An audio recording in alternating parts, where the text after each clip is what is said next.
할렐루야. 주님의 크신 이름 찬양합니다. 우리 옆에 있는 분들과 인사해 볼까요? 참 잘 오셨습니다. 예수님의 이름으로 사랑합니다. 환영합니다. 여러분을 보니 참 좋습니다. 그러면 늘 강건하시고 오늘 우리가 드려지는 예배 가운데 선포되어지는 말씀을 통하여 예수 그리스도 주님께서 우리가 허락하신 그 놀라운 은혜 가운데 거하는 우리 모두가 되길 간절히 소원합니다. 하나님의 백성을 포기하지 못하고 보내지 못했던 바로 왕과 애굽에게 하나님은 10가지의 재앙을 내리셨습니다.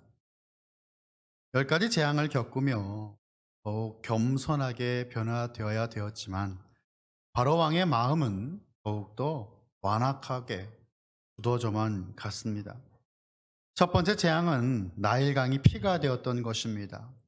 나일강이 피가 되는 것 가벼운 일 아니지 않습니까? 그런데 바로왕은 바로 자신의 요술사들을 불렀어요. 그래서 모세와 같은 기적을 행하도록 명령하였습니다. 참 신기한 거 그들도 나일강을 피로 물들였습니다. 요술사는 무당과 술객들이죠. 세상의 악한 영들의 힘을 받고 눈에 보여지는 신기한 일들이 일어나기도 하는 것입니다. 그들도 나일강을 피로 물들였다라는 것, 이 일을 바라보고 바로의 마음이 어떻게 됐을까요? 처음에 놀랬다가도 별것 아니구나라고 생각해 버린 것입니다. 출애굽기 7장 23절을 보시면 이렇게 바로를 설명하고 있는데요. 바로가 돌이켜 궁으로 돌아가고 그 일에 관심을 가지지도 아니하였고라고 말씀합니다. 마음이 완악하여진 것입니다. 그래서 하나님의 놀라운 기적과 재앙과 경고임에도 불구하고 돌이키지 않았다라는 것이죠. 두 번째 재앙은 무엇이었습니까? 개구리 재앙이었어요. 개구리가 어떻게 재앙이 될 수 있나 생각하시겠지만 한 마리 두 마리가 아니고 때로 몰려왔습니다. 정말 재앙이죠. 개구리 재앙도 바로의 요술사들은 개구리를 하수해서 올라오게 할 수 있었습니다. 그런데 다른 것이 있었다면 다시 돌려보내지는 못했다라는 것이에요. 개구리 재앙을 보다 못해 견딜 수 없었던 바로는 모세에게 이스라엘 백성들이 하나님께 광야에서 예배드릴 수 있도록 하겠다라고 약속을 하였어요. 그런데 개구리가 사라지고 나자 그가 한 약속도 사라져 버리고 말죠. 약속 지키지 않았습니다. 원점으로 돌아가 버린 거예요. 세 번째 재앙은 티끌이 이가 되는 재앙이었고, 네 번째는 파리의 재앙, 다섯 번째는 가축들의 죽음, 여섯 번째는 악성 종양, 일곱 번째는 우박, 여덟 번째는 메뚜기, 아홉 번째는 흑암이 땅을 덮는 것, 마지막 열 번째 재앙은 처음 난 것의 죽음이었습니다. 앞에 아홉 가지 재앙들은 애굽 땅의 재앙이 내릴 때에 하나님은 이스라엘 백성들을 보호해 주셨어요. 그런데 마지막 재앙은 달랐습니다. 마지막 재앙은 심판이었어요. 지금까지의 상황과는 달라졌다라는 것이에요. 이제는 이스라엘 백성인지 아닌지가 문제가 아니에요. 구원의 조건이 분명해졌다라는 것입니다. 하나님을 믿고 하나님의 말씀에 대한 정말 순종이 있는가? 그것이 바로 구원의 결정짓는 요소였다라는 것이죠. 오늘 말씀을 통해서 우리에게 말씀하시는 이 6월절의 메시지를 통해서 우리가 세 가지의 교훈을 함께 여러분과 나눠보기 원합니다. 첫 번째는요, 준비해야 합니다. 준비돼야 된다라는 것이. 무엇을 준비해야 되는가? 우리 인생을 잠깐 돌아보시면요, 사실 모든 삶이 준비입니다. 태어났을 때는 뭐 걷는 준비, 학교 가야 되는 준비, 학교를 다닐 때는 취업을 향한 준비들을 하고, 취업을 하고 나서는 가정을 이루는 준비들을 하고, 가정을 이루고 나서는 자녀를 낳는 준비를 하고, 자녀를 키우는 준비를 하고, 자녀들을 장가 보내고 시집가는 준비를 하고, 그리고 하나님 앞에 서는 그날까지 우리는 또한 천국 백성으로의 삶을 준비하지 않습니까? 그런데 주님께서는요, 이 메시지를 통해서 우리에게 주시는 메시지가 분명합니다. 6월절을 준비하라는 것이었어요. 때가 분명히 온다라는 것입니다. 여러분은 예수님의 재림을 준비하고 계십니까? 예수 그리스도의 보혈의 능력으로 말미암아 구원받은 우리는 이 땅의 삶의 끝이 아닙니다. 우리의 구원은 완성돼 가는 과정입니다.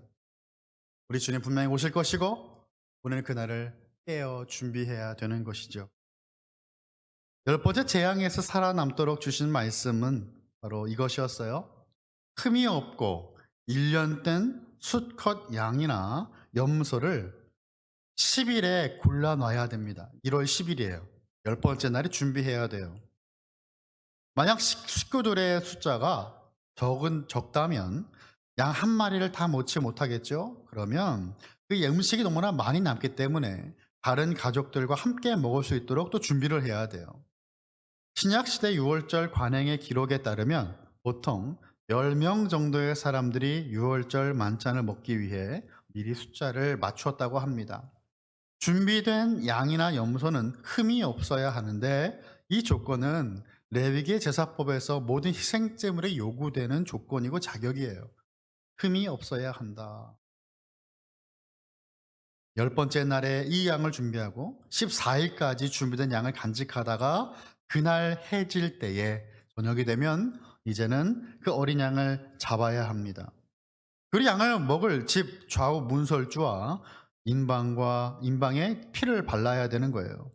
하나님의 천사가 그날 밤에 내려와서 오직 문설주와 인방에 칠해진 피를 보고 뛰어넘을 것입니다. 지나갈 것입니다. 그날 밤 각 가족들은 자신의 집 안에서 그 고기를 불에 구워 먹어야 되었어요. 이때 누룩을 넣지 않은 무교병과 쓴 나무를 함께 먹어야 합니다. 고기를 굽고 무교병을 먹는 이유는 시간이 없기 때문일 것이에요. 급하게 나와야 되었기 때문에 출애굽해야 되기 때문에 급하게 준비가 되어져야 되는 것입니다. 누룩을 넣어서 밀가루를 반죽하고 발효시킨 다음 유교병을 만드는 데는 상당한 시간이 걸릴 거예요. 무교병은 급하게 만들었기 때문에 딱딱하고 맛이 없었을 겁니다. 그냥 밀가루에 물을 타 섞은 것이겠죠. 그래서 6월절 무교병에는 고난의 떡이라고 하는 의미가 있습니다. 쓴 나무를 먹는 이유도 이스라엘 백성들이 이집트 땅에서 그 애굽 땅에서 당한 고난을 생각하도록 하기 위해서인 것이죠. 쓴 나물 너무나 쓴데도 먹어야 된다라는 것이에요. 지금 우리의 상황과 좀 맞을 수 있지 않겠는데 우리가 또 이 코로나 바이러스로 인해서 마스크를 계속 쓰고 있지 않습니까? 이 마스크를 보면 우리는 또 어떤 생각을 할까요? 아, 그때 그 심정들, 그 어려웠던 시간들을 떠올리지 않겠어요? 그 음식으로 비유하자면 눈물 젖은 빵 정도 되겠죠. 그 쓴 나물을 먹으면서 이스라엘 백성들이 생각해 왔던 것, 하나님의 구원이라는 것입니다. 고기는 날 것으로 먹거나 삶아서 먹어서는 안 되었습니다. 불에 구워서 먹어야 되었습니다. 양의 불순물, 가죽을 제외하고서는 살코기는 물론 머리, 다리, 내장까지 모든 부위를 다 먹어야 되었습니다. 만일 다 먹지 못하고 고기가 남았다면 아침에 그 남은 것은 불살려 없애야 되는 것이에요. 이스라엘 백성들은 이 유월절 음식을 먹을 때 미리 떠날 채비를 다 하고 여행 복장을 다 갖추고 먹었어야 되었습니다. 무엇입니까? 준비돼야 되는 거예요. 언제든 떠날 준비를 해야 된다는 것입니다. Be ready 해야 되는 것이에요. 하나님이 사인을 주시면 바로 나가야 되었기 때문에 항상 옷을 입고 그 복장을 갖춘 그 모습으로 음식을 먹어야 되는 거죠. 허리에 띠를 띠우고 신발을 신고 손에 지팡이를 쥐고 서둘러 음식을 먹어야 되었습니다. 이 모습을 보면서 우리가 생각해야 될 것은 참으로 긴박성을 느껴야 한다는 것이죠. 하게 돌아가는 것, 급한 것, 중요한 것, 하나님 나라를 바라본 우리의 모습이 그래야 합니다. 이 긴급성이죠. urgency. 하나님 앞에서 주님의 오심을 우리가 그런 마음으로 기다려야 된다는 것입니다. 자, 두 번째, 6월절의 메시지를 통해서 우리가 무엇을 배울 수 있겠습니까? 바로 벗어나면 안 된다라는 것입니다. 벗어나면 안 된다. 우리는 수많은 유혹 속에 살아가잖아요. 땅에 살아갈 때 무엇을 따라 살아가야 되는가? 하나님의 말씀인가? 나의 지혜인가? 세상의 방법인가? 하나님의 방법인가? 우리는 항상 고민하고 유혹을 당하죠. 그런데 우리가 늘 붙들어야 될 것은 하나님의 말씀입니다. 하나님 그 말씀 안에서 우리가 거해야 되고 하나님의 말씀에 온전한 순종의 열매가 맺혀져야 된다는 것이에요. 벗어나면 안 된다라는 것이죠. 오늘 본문 22절을 보겠습니다. 우슬초 묶음을 가져다가 그릇에 담는 피에 적셔서 그 피를 문 임방과 좌우 설주에 뿌리고 아침까지 한 사람도 자기 집 문 밖에 나가지 말라라고 말씀하십니다. 어린 양을 잡고 음식만 먹어서는 안 되는 거예요. 도살한 양의 피를 그릇에 담아서 우슬초 다발을 엮고 그 피를 묻혀야 되고요. 묻힌 피는 문설주와 임방에 발라야 합니다. 성경의 우슬초는 고대 근동 지역에 서식하던 박학과의 식물입니다. 바위 표면에 자라는 덤불인데요. 그 향기가 강하고 살균력을 지녀서 약으로도 널리 사용되었다고 하죠. 이것의 줄기를 엮어서 그릇에 담긴 피를 바르고 남은 피는요, 나중에 땅에 묻어야 되는 거예요. 양의 피를 바르는데 이 우슬초가 무슨 어떤 의미가 있을까요? 이 우슬초는요, 예수님의 보혈과는 관련이 없죠. 우슬초는 도구입니다. 그래서 예수 그리스도의 보혈을 담은, 보혈을 통해 역사하는 하나의 도구가 된다는 것이죠. 이것을 해석한 20세기 청교도 목회자로 알려진 아더 핑크 목사님은 이 우슬초의 묶음으로 어린 양의 피를 바른 이 행위에 대해서 이렇게 해석하고 있어요. 죄인이 그리스도의 희생을 자신의 것으로 삼는 것이다 라고 해석하라 했어요. 죄인이 그리스도의 그 희생을, 예수님의 희생을 자신의 것으로 삼는 것을 바로 우슬초 묶음으로 어린 양의 피를 바르는 것으로 해석하였어요. 예수님의 희생을 이제 나의 것으로 삼는 거예요. 나의 피가 아니잖아요. 예수님의 보혈의 능력이에요. 내 안에는 어떠한 능력도 없어요. 내가 예수님의 그 보혈의 능력을 힘입고 발라지는 거예요. 수많은 이들의 영향을 주는 거예요. 그래서 우리의 가정이 예수 그리스도를 믿게 하고 우리의 가정뿐만 아니라 수많은 이들에게 예수 그리스도의 복음을 증거할 수 있는 쓰임받는 그 역할이 저와 여러분의 역할이라는 것입니다. 복음의 능력을 흘려갈 수 있습니다. 우리의 삶은 여전히 부족한 죄인의 삶이지만 주님의 손에 붙들려서 예수 그리스도의 희생을 우리의 것으로 받아들일 때 참된 구원의 능력이 흘러가게 됩니다. 이 삶이 바로 하나님의 백성의 삶, 하나님의 자녀의 삶이 되는 것이죠. 그날 밤 가족들은 모두 집안에 머문 채 아침까지 밖에 나가서는 안 되었습니다. 급히 떠날 채비를 하고 6월절 고기와 무교병 쓴 나물을 먹어야 되는 것인데 여기서 그 자리를 박차고 나가면 안 된다라는 것이에요. 벗어나면 안 된다라는 것입니다. 만약 누구라도 밖에 나가면 그는 죽음을 피하지 못할 것이에요. 왜입니까? 문자방에 피가 표시된 가정의 밖에 벗어났기 때문이에요. 말씀 밖으로 벗어났기 때문입니다. 그 사람은 마치 끝까지 홍수가 나도 방주를 타지 않은 사람인 것 같고, 그리고 여리고 성에서 창문에 붉은 줄이 표시된 라합집 밖에 있는 사람과 같은 것입니다. 예수 그리스도 밖에 있는 이들에게 구원은 없습니다. 예수 그리스도를 벗어나면 안 된다는 것입니다. 이 말씀을 교회와 공동체로 이해할 수 있을 것입니다. 우리는 신앙생활을 혼자 할 수 없어요. 예수 그리스도의 몸을 이룬 우리는 함께 고난받고 함께 성장하고 함께 영광받게 될 것입니다. 함께 구원을 이루어가는 예수 그리스도의 장성한 분야가 성장할 수 있는 저와 여러분 되기를 예수님의 이름으로 축원합니다. 23절입니다. 여호와께서 애굽 사람들에게 재앙을 내리려고 지나가실 때에 문 임방과 좌우 문설주의 피를 보시면 여호와께서 그 문을 넘으시고 멸하는 자에게 너희 집에 들어가서 너희를 치지 못하게 하실 것임이니라 라고 말씀합니다. 여호와 하나님께서 애굽 온 땅을 마지막 재앙으로 때리며 지나가실 거예요. 이 죽음의 심판인 멸하는 자가 각 사람의 집에 들어가서 장자들의 생명을 취할 것인데 피가 묻어있는 문은 넘어오지 않을 것이다 라고 말씀하는 것이죠. 이런 말씀 보니까요, 오늘 넘다라는 말이 계속 반복이 되죠. 멸하는 자는요, 여호와께서 보내신 여호와의 사자입니다. 결국 어떤 결과가 일어나게 되죠? 29절을 보시면요, 하나님의 말씀이 그대로 성취가 되었어요. 29절과 30절입니다. 우리 한번 같이 읽어볼까요? 29절, 30절 시작. 밖에서 애굽 땅에서 모든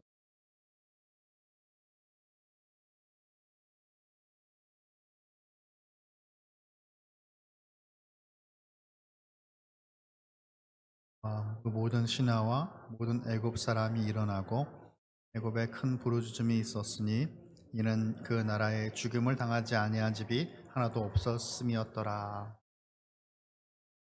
밤이 되자 예고된 마지막 재앙이 실제로 임하게 되었습니다. 현실로 일어난 거예요. 이 엄청난 재앙이 상당히 간략하게 묘사가 되어 있지만 하나님께서 경고하신 것처럼 엄중하게 실행되었습니다. 오늘 본문은요, 우리에게 무엇을 말씀하죠? 애굽의 모든 것이 다 죽었음을 기록하고 증거하고 있어요. 모든 처음 난 것이 다 죽었는데 최고의 권력자, 신이라고 불려지는 바로의 장자로부터 가장 비천한 옥중 죄인의 장자 이르기까지 모든 사람의 가정에 비극적인 재앙이 임하게 되었습니다. 가장 높은 이에서부터 가장 낮은 이에게까지 모든 사람이 다 포함되어 있는 거예요. 심지어 가축의 처음 난 것까지도 모두 돌연히 쓰러져 죽게 되었습니다. 누가 장자이고 누가 처음 난 것인지 증명할 필요도 없었어요. 제가 얼마 전에 이제 우리 그 복지센터인가요? 동사무소에 가서 증명서 하나를 떼야 되는데 가족관계 증명서라는 걸 떼야 되더라고요. 저는 이제 미국 시민권자라 이게 되는지 몰랐는데 예전 걸로 다 이게 되더라고요. 여러분, 가족관계 증명서 같은 서류가 필요가 없어요. 하나님을 속일 수 있는 이가 누가 있겠습니까? 하나님의 심판을 피할 수는 없는 것입니다. 갑자기 한밤중에 온 나라가 초상집이 되었어요. 바로와 온 애굽 백성은 잠을 자는 가운데 일어나고 말았을 것입니다. 자, 여기서 또 마지막 6월절의 메시지 세 번째는요, 뛰어넘은 은혜가 있다라는 것입니다. 뛰어넘은 은혜가 있다. 여러분, 뛰어넘은 은혜 들어보셨나요? 많이 못 들어보셨죠? 넘어가는 것이에요. 주님께서 뛰어넘어가셨다라는 것이에요. 우리는요, 신앙생활 하다 보면 하나님 앞에서 은혜를 받고 나서 우리는 어떠한 삶을 살아야 될 것인가에 대해 혼동을 할 때가 많아요. 신앙생활 하다 여러분 은혜를 크게 받으면 우리는 하나님께 무언가 자꾸 드리려고 합니다. 이건 굉장히 건강한 거예요. 하나님께 더 드리고 싶어요. 더 많은 걸 하고 싶어요. 그런데 막상 또 그렇게 하나님께 막 드리다 보면 어떤 일이 벌어져요? 첫사랑을 잃어버려요. 이게 참 아이러니한 사이클인 것 같아요. 여러분, 하나님께서 은혜를 주실 때 그 은혜를 누리셔야 됩니다. 감사가 넘쳐야 되는 거예요. 하나님 앞에서 그 은혜를 온전히 감사해 보신 적이 언제인가요? 하나님의 놀라운 사랑 앞에서 감격하여서 울었던 때는 언제인가요? 그 예수 그리스도의 사랑 앞에서 말이죠. 하나님 감사합니다. 이 감사의 고백이 우리의 모든 삶 가운데 충만해야 된다는 것입니다. 그럴 때 헌신도 있고 서원도 있고 약속도 하고 사역도 있는 것이에요. 준비해야 되고 벗어나면 안 됩니다. 그리고 하나님께 주신 놀라운 은혜는 감사함으로 누릴 수가 있어야 합니다. 뛰어넘는 은혜는 누리면 되는 거예요. 결혼식보다는 장례식을 참석할 때 인생의 교훈을 더 얻을 수 있다는 말이 있습니다. 누군가의 삶을 보며 나의 삶을 돌아보게 되는 것이죠. 고사성어로 타산지석이라는 말이 그런 의미일 것입니다. 다른 산에 있는 보잘것없는 돌도 내게 도움을 줄 수가 있기 때문이죠. 누군가의 허물이나 언행도 나의 훈련과 양육과 수양에 도움이 될 수 있는 것이에요. 나에게는 뛰어넘은 은혜이지만 누군가는 심판의 시간이 되었어요. 목소리가 계속 들리니까요. 나도 그 자리에 언제든지 있을 수 있다는 생각을 할 수 있다면 우리는 오늘 내가 받은 은혜와 오늘 받은 그 감사의 고백은 평생의 고백이 될 것입니다. 하나님은 그날을 재앙이 지나갔다라는 뜻을 담아서 유월절이라고 하셨죠. 히브리어로 페사흐라고 하는데 이 27절의 말씀이 이렇습니다. 너희는 이르기를 이는 여호와의 유월절 제사라. 여호와께서 애굽 사람에게 재앙을 내리실 때에 애굽에 있는 이스라엘 자손의 집을 넘으사 우리의 집을 구원하셨느니라 하라 하매 백성이 머리 숙이 경배하니라 라고 말씀하죠. 어떤 분들은 6월절 하니까 6월에 있는 절기라고 생각하시는 분이 있어요. 그렇지 않습니다. 6월절은 말 그대로 지나고 넘어간 날이라는 것이에요. 뛰어넘은 것입니다. 영어로 하면 pass over 이라는 뜻이 되는 거예요. 6월절은 뛰어넘은 은혜가 선포된 날이에요. 장자의 죽음이 이루어진 이 마지막 날. 장자의 죽음은요, 바로 죄의 결과였어요. 여러분, 죄의 삭은 무엇입니까? 사망입니다. 죽음이에요. 마지막 재앙은 죄의 문제와 관련된 재앙이었어요. 애굽인들과 이스라엘 백성들은 둘 다 하나님 앞에서 동일하게 죄인이었습니다. 하나님의 공의로운 심판 앞에 세워졌어요.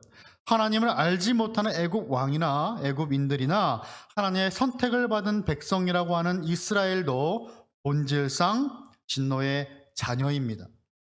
사도 바울은 로마서 3장 22절에서 모든 사람이 죄를 범하였음에 하나님의 영광에 이르지 못하더니 라고 말씀하였어요. 이스라엘 백성들이 특별히 거룩하고 의로웠기 때문에 하나님께서 이스라엘을 애굽에서 구원하시려는 게 아닙니다. 하나님의 공의는 반드시 충족되어야 되고 죄는 반드시 그 대가를 치러야 됩니다. 사람의 방법으로 해결책이 없어요. 하지만 하나님은 그 구원의 길을 열어주셨다라는 것입니다. 6월절 이야기는 이스라엘의 맏아들들, 첫째 아들들이 어떻게 되었는지를 기억하지 않습니다. 왜입니까? 하나님께서 보호하셨기 때문이에요. 이 말씀이 바로 출애굽기 4장 22절, 23절을 보시면 이렇게 말씀하고 있는데요. 출애굽기 4장 22절부터 23절입니다. 너는 바로에게 이르기를 여호와의 말씀에 이스라엘은 내 아들 내 장자라 내가 내게 이르기를 내 아들을 보내주어 나를 섬기게 하라 하여도 내가 보내주기를 거절하니 내가 내 아들 내 장자를 죽이리라 하셨다 하라 하시니라 라고 말씀합니다. 이스라엘은 내 아들 내 장자라 라고 말씀하셨어요. 6월절의 이야기는 바로의 맏아들과 여호와의 맏아들인 이스라엘 온 백성이 서로 대조되는 그림으로 시작되는 거예요.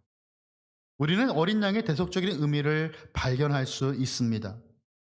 이스라엘이기 때문에 넘으신 게 아니에요. 만약 이스라엘의 어떤 가족이 대속의 양을 잡으라고 하는 이 유월절의 말씀에 불순종했다면 여러분 그곳에서도 바로 하나님의 심판이 임하게 되었을 거예요. 맏아들 죽게 되었을 겁니다. 맏아들은 하나님께 있어서 남다른 의미가 있어요. 왜 하필 맏아들을 하나님이 데려가시는 것인가? 바로 그 말씀에 대한 답은 민수기 8장 17절에 있습니다. 민수기 8장 17절의 말씀입니다. 이스라엘 자손 중에 처음 태어난 것은 사람이든지 짐승이든지 다 내게 속하였음은 내가 애굽 땅에서 모든 처음 태어난 자를 치던 날에 그들을 내게 구별하였음이라. 구별했다라는 말은 거룩하게 했다는 말로도 번역할 수가 있어요. 처음 난 것은 모두 하나님의 것이다라는 거예요. 저는 주일학교 때 이런 말씀들을 배우면서 제가 장남이기 때문에 내가 밖에 나가면 죽을 수도 있겠구나 하는 생각 항상 했어요. 동생들은 그 생각 안 했을지도 몰라요. 이게 첫째 애들의 고민이에요. 여러분 이제 뭐 우리가 그런 의미가 아닌 것은 다 알잖아요. 하나님의 것이다라는 것은 상징적인 의미다. 이스라엘의 하나님 것임을 선포했다는 것은 맏아들이기 때문에 그러면 나머지는요 다 하나님의 자녀라는 것이죠. 사도 바울도 그것을 로마서 1장 16절에서 이렇게 증거하였어요. 내가 복음을 부끄러워하지 아니하노니 이 복음은 모든 믿는 자에게 구원을 주시는 하나님의 능력이 됨이라. 먼저는 유대인에게요 그리고 헬라인에게로다 라고 말씀하는 것이에요. 하나님의 구원은 모든 이들을 위한 것이에요. 하나님은 이스라엘 백성들 나의 백성이라고 특별히 말씀하시면서 하나님의 그 뜻과 하나님의 마음을 선포하셨어요. 이스라엘이 하나님 앞에서 거룩하게 구별되어야 될 이유는 이스라엘은 거룩한 제사상적인 나라이기 때문이에요. 모든 열방과 민족을 하나님께 인도하는데 쓰임받는 이들이어야 됐다라는 말입니다. 이스라엘은 하나님의 것이고 온 열방도 하나님의 것이에요. 이스라엘 백성은 그날 밤에 어린 양의 피를 발라서 재앙을 피할 수가 있었습니다. 더 나아가 온 가정이 어린 양의 고기를 먹고 애굽을 탈출할 힘을 얻게 되었어요. 여러분, 양이라고 하는 동물은요, 성경에서 성결한 동물로 표현되고 있죠. 하나님은 사람들이 죄를 지으면 그 죄를 대신할 양을 제물로 바치라고 말씀하시는 거예요. 사람들이 양을 제물로 바쳐 죄사함을 받았습니다. 이것이 바로 구약시대에 말씀되어 있는 속죄 제사예요. 그래서 신약으로 넘어와서 보면요, 요한복음 1장 29절을 보시면 예수님이 이 땅에 오셨을 때 세례 요한은 보라, 세상 죄를 지고 가는 어린 양이로다라고 말씀한 거예요. 또한 유월절 어린 양 주제는요, 예수님의 죽음과도 연결됩니다. 요한복음은 분명 예수님의 죽음을 어린 양, 유월절 어린 양의 죽음으로 표현하고 있는데 요한복음 19장 31절에서 33절의 말씀입니다. 이 말씀은 제가 여러분을 위해 읽겠습니다. 이 날은 준비날이라. 유대인들은 그 안식일이 큰 날이므로 그 안식일에 시체들을 십자가에 두지 아니하려 하여 빌라도에게 그들의 다리를 꺾고 시체를 치워달라 하니 군인들이 가서 예수와 함께 못 박힌 첫째 사람과 또 그 다른 사람의 다리를 꺾고 예수께 이르러서는 이미 죽으신 것을 보고 다리를 꺾지 아니하고 라고 말씀하고 있죠. 유월절 어린 양의 뼈는 꺾지 않았습니다. 그리고 예수님의 다리도 꺾이지 않았음을 성경은 우리에게 말씀하는 거예요. 예수님께서 잡히시기 전날 제자들과 함께 하셨던 최후의 만찬을 우리는 또한 기억합니다. 이것이 바로 유월절 만찬이었어요. 마태복음 26장 26절에서 28절까지의 말씀 한번 같이 읽어볼까요? 띄워주시면 같이 보겠습니다. 시작. 그들이 먹을 때에 예수께서 떡을 가지사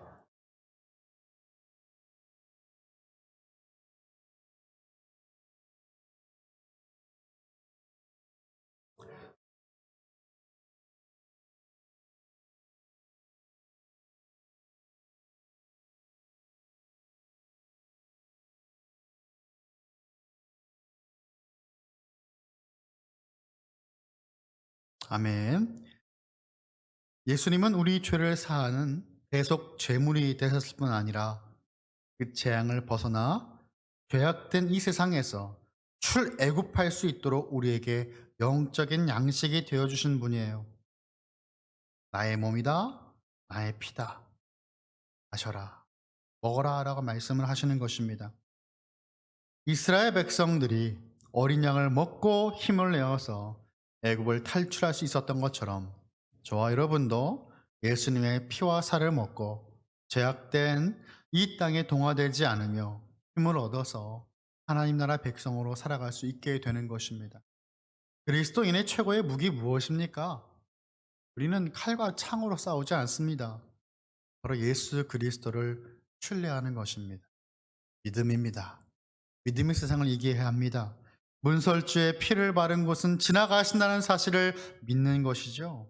어린 양의 피를 의지하여 믿는 겁니다. 예수님의 보혈의 피는 복음의 핵심이죠. 우리의 죄를 대신하여 십자가에 달린 어린 양 예수님을 힘입어 우리의 모든 환경과 상황 그리고 우리의 연약한 모습, 죄들도 뛰어넘은 하나님의 충만한 은혜를 경험하는 저와 여러분 우리 모든 칼빈교회 성도님들 다 되시기를 예수 그리스도 이름으로 간절히 축원합니다. 기도하겠습니다. 사랑하는 하나님 아버지, 오늘도 우리에게 말씀하시니 감사합니다. 유월절 메시지를 통하여 다시금 우리에게 구원을 주신 예수님께로 인도하시니 감사합니다. 주님, 준비되기 원합니다. 항상 준비된 순종된 모습이 있게 하여 주시옵소서. 기름을 준비한 슬기로운 5 처녀와 같이 예수님의 다시 오심을 항상 깨어 준비하게 하여 주옵소서. 말씀에서 벗어나지 않기 원합니다. 오직 주님의 말씀 앞에 믿음으로 반응하여 예수 그리스도와 하나 된 삶, 예수 그리스도를 떠나지 아니하는 우리 모든 삶이 될 수 있도록 인도하여 주시옵소서. 뛰어넘은 은혜가 날마다 우리의 삶에 충만케 하여 주시옵소서. 우리의 삶에 허락하신 주님의 놀라운 은혜를 날마다 기억하고 경험케 하여 주시옵소서. 우리를 구원하신 예수님의 이름으로 기도하옵나이다. 아멘.